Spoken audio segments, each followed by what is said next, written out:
The last case on the calendar is Miller versus Bank of America.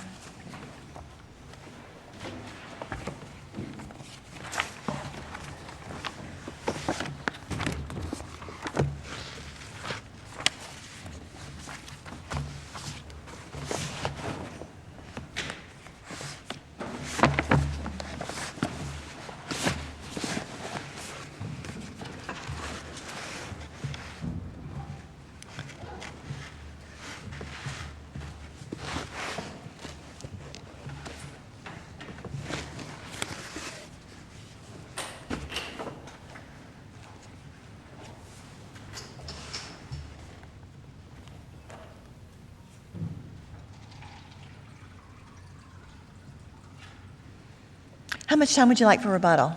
Your Honor, 5 minutes, please. Okay, whenever you're ready. Thank you, Your Honors. Attorney James Evans for the appellants, RHONDA Miller and Edward Miller, who are seated behind me. Good morning. It is still morning. There's not much of it left. 3 minutes. 3 minutes. I'm going to get right to the point because I was here by pure coincidence last week and the 15 minutes went by just like that. I respectfully submit that this case regarding standing comes down to Florida Statute 673.2031 entitled Transfer of Instrument. That statute requires that the note be delivered to the owner with intent for the purpose of giving the right to enforce. So we need delivery, we need intent, and then in subsection 4 clearly states that if less than the entire note is transferred, there is no right to enforce in that entity. And I submit that is what occurred in this case. My clients were sued for foreclosure by Bank of America N.A., and I specify N.A. because of the multiple Bank of America entities that were referenced in the documents that were submitted with only the titles, only the party entity names, and were otherwise completely redacted. There was evidence presented basically by one employee of SunTrust, the entity that originated the loan. Her name was Beverly Dumas, and Ms. Dumas, I think it's very important to note, testified not based on her personal knowledge. She testified, as every witness that I've encountered in these foreclosure suits do, based on the records and on the records alone. She stated one thing that I had never heard a witness say, and that was that she had spoken to the different managers in the different departments, basically involving the different screens, computer screens that were present. But she did not have personal knowledge. So when the appellee refers to her testimony as being, valid, competent, substantial evidence, I respectfully disagree. Her testimony, she's simply there, even though she has the title of vice president, as do, I think, 99% of the people that work at the banks that are involved in these cases. She's simply there to review the documents. She had not been involved in this case prior to maybe 2 or 3 weeks before her deposition. And she stated that her job duty is to review documents and prepare for basically getting those documents into evidence at the deposition and later at trial if needed. So I don't believe that her testimony can be relied on. It's the documents that we have to look at. And those documents do not provide competent, substantial evidence that the entire note was transferred to Bank of America N.A. Proper evidence would be an endorsement and a launch that should have been prepared at the time that the transfer occurred, if in fact the entire instrument were transferred. And I think it's interesting to note that the allonge, albeit not relied upon by the trial court properly, didn't surface. Discussions regarding the allonge, it didn't even surface until arguably at the earliest May of 2012. You've got the first missed payment was in January of 2012. So at best, that was clearly an afterthought on their part.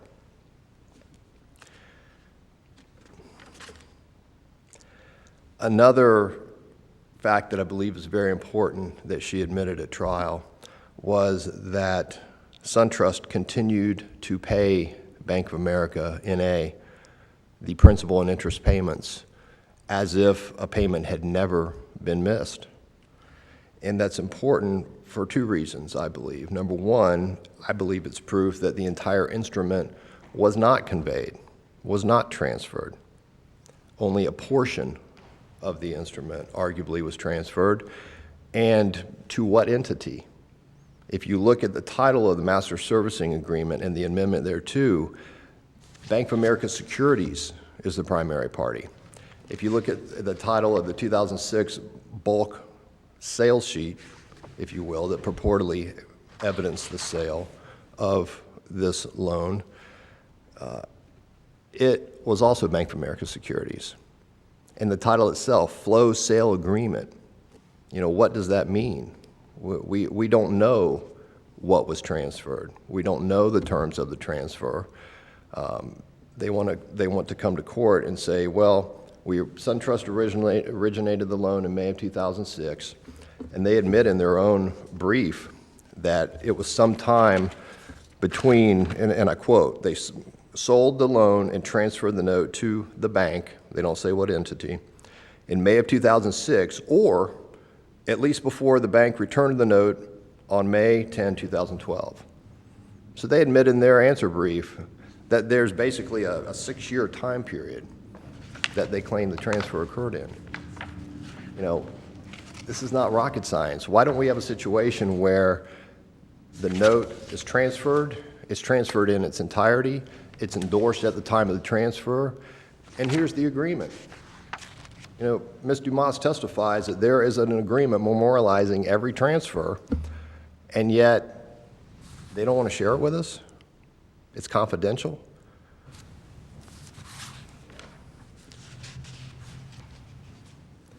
Bank of America has been made whole. Bank of America N.A., the plaintiff that brought this case, has been made whole. And I believe that if your honors uphold the case and uphold the order of the trial judge, who did not have the benefit of Vieira, which I think is important, that ruling would ignore case law that goes back to 1980 from the Florida Supreme Court that says that you have to have a stake. You have to have something to lose to have standing to sue. Bank of America, by their own admission, had nothing to lose.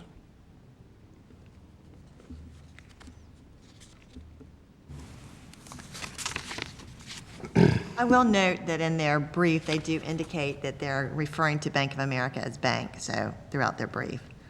So, Okay. I apologize for that Okay. misstatement. I still think it's significant that there's a Bank of America Bank of America Securities entity. They want to gloss over the fact that this is not just Bank of America N.A.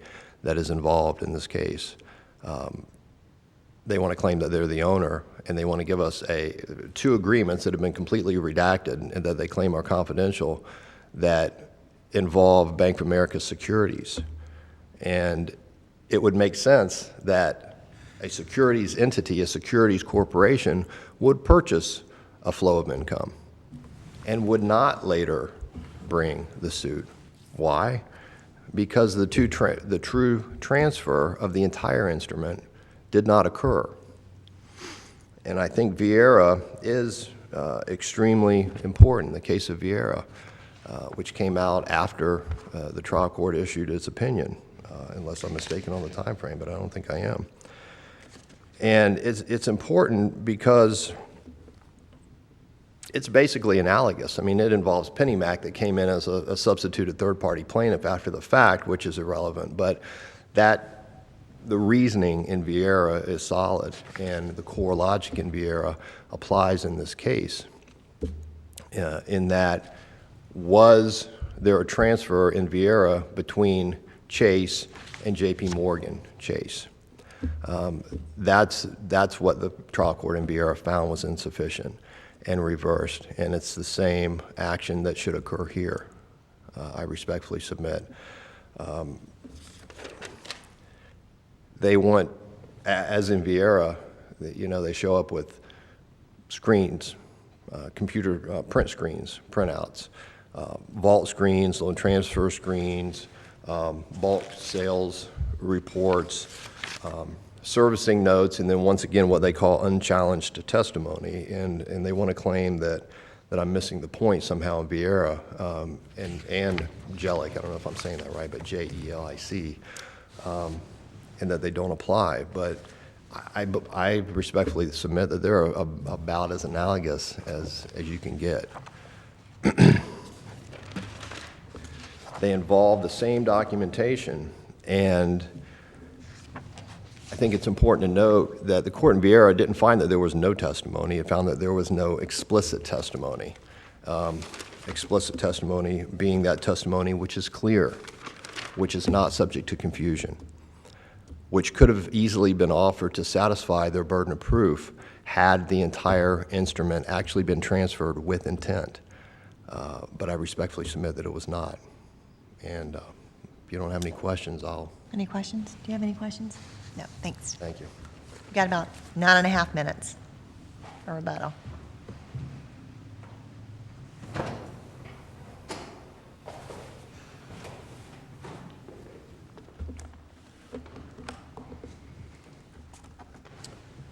May it please the court. My name is Alan Pierce. I'm with Liebler Gonzalez in Portuondo. We represent the Applee Bank of America in this case. And it's our position that this is another case of an appellant retrying a case on appeal with only selective evidence viewed in the light most favorable to them. And the crux of this is essentially they want you to look at the flow sale agreement, the servicing agreement that's almost completely redacted, and to speculate that based on what's not in that document must mean that payments that the servicer made to the investor were to their benefit, which no commercial entity in the business of lending money would do. It would, in order for you to find that that's the case, it would require the court to ignore upwards of 20 other pieces of documentary evidence. And again, this was unchallenged witness testimony.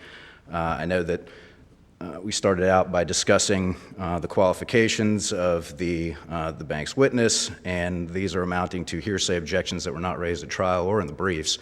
And unobjected to hearsay testimony, if it is hearsay, becomes competent substantial evidence just like any other. And so as far as any new challenges to the testimony go, we'd respectfully submit that they're inappropriately before the court. So what we do have is testimony that connects the dots. I mean, it's a lost note case, so by its nature, it's essentially a circumstantial case. And so we've done the best job that we could do with all of the documents that were available, not containing confidential information, to piece together and show the court what exactly the redacted information was and how the course of dealing between these two parties demonstrated what the arrangement was. And we believe that the documents and the evidence here did a sufficient job of that, more than sufficient job of that. As far as transferring the entire note with there being intent, we've walked through in the brief the vault screens that showed that this was part of a group sale of loans that was designated trade number 37764, how the documents moved to the warehouse section of SunTrust, and then, of course, we have the piece of where SunTrust received the documents back in the servicing notes from the bank when they were requested to prepare for the litigation.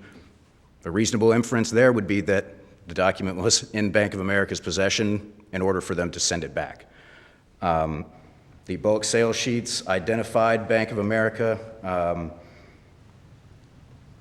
as the investor who paid for or funded the loan in May of 2006, and that SunTrust retained the servicing rights.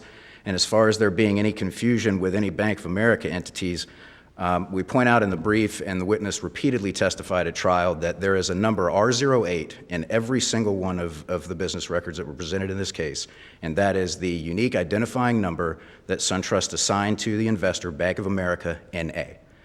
And the loan transfer screen says sale to Bank of America, not Bank of America Securities, Bank of America.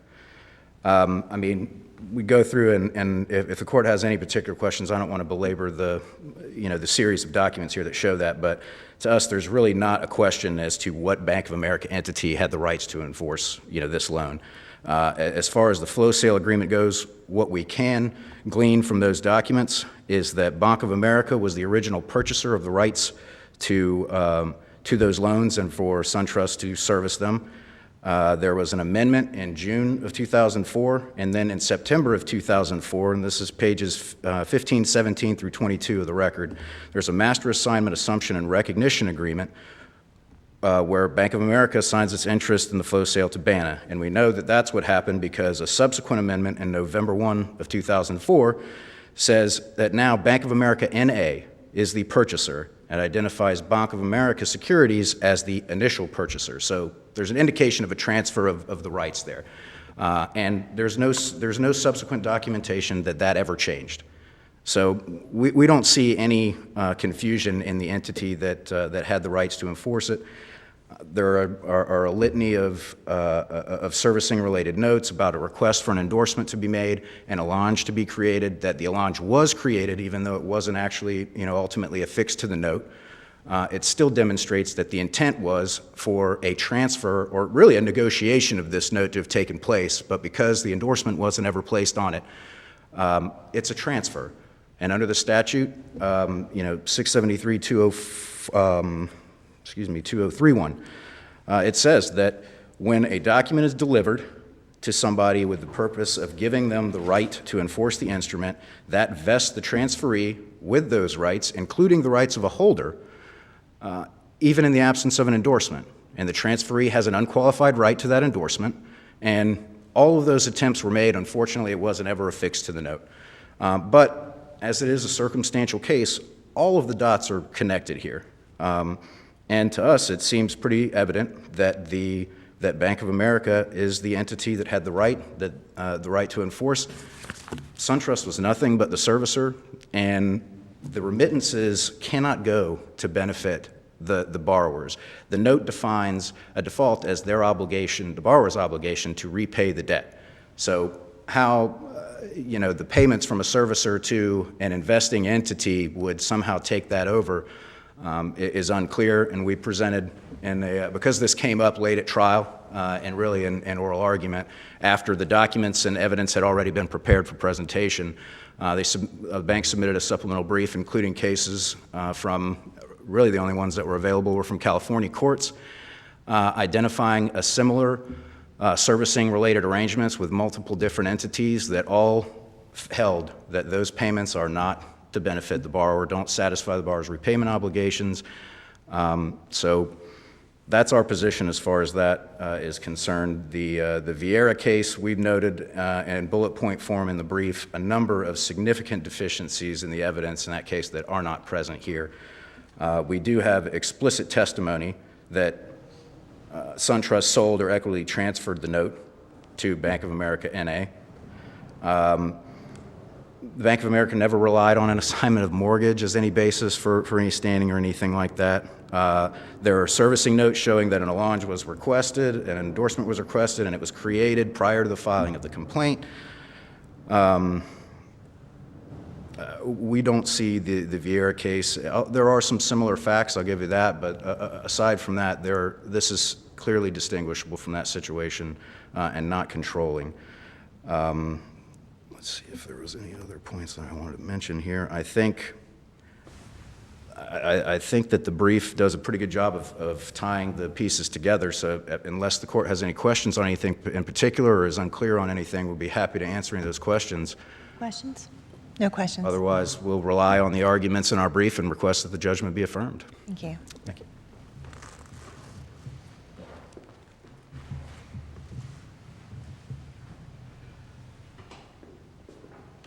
May it please the court.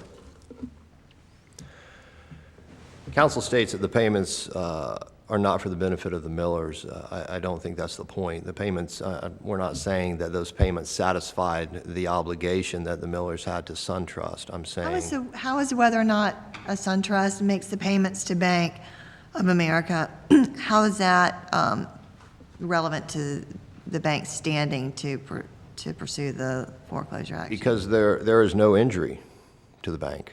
There is literally no injury. They have been made whole. They are not out one penny.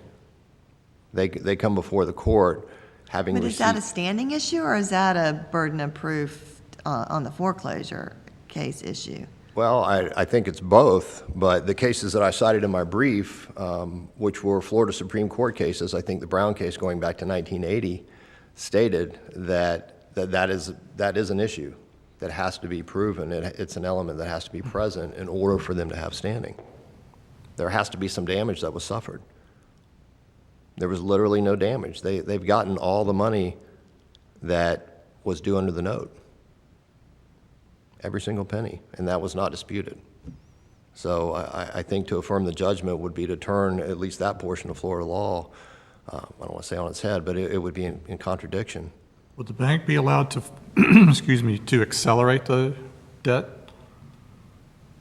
Bank of America N.A., Yes. would they be allowed to accelerate the debt? Right, I mean, whether or not SunTrust had paid them so far, wouldn't the bank be allowed to accelerate the debt and get the entire note paid off immediately? If they had in fact been delivered the. Right, I'm saying assume all that. You're talking about the payment issue. You're saying because SunTrust paid the bank has no dog in the fight. Aren't they entitled to, and didn't they sue to accelerate the debt? I think they could sue to accelerate. I don't know that they would be allowed a windfall for double recovery, because that is in theory what would happen if they were allowed to accelerate and receive all those monies. It would be a double recovery. So I don't see that being fair and just.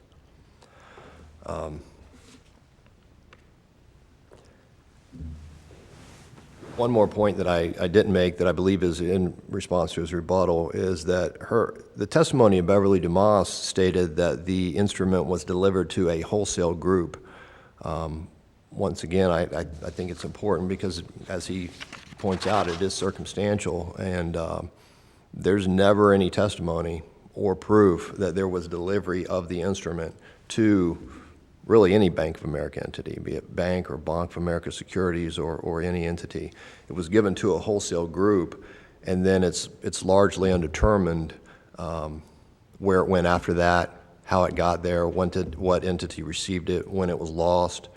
And like I said before, they admit in their own brief that there's about a 6-year period that they say it could have occurred in. It's their burden of proof, and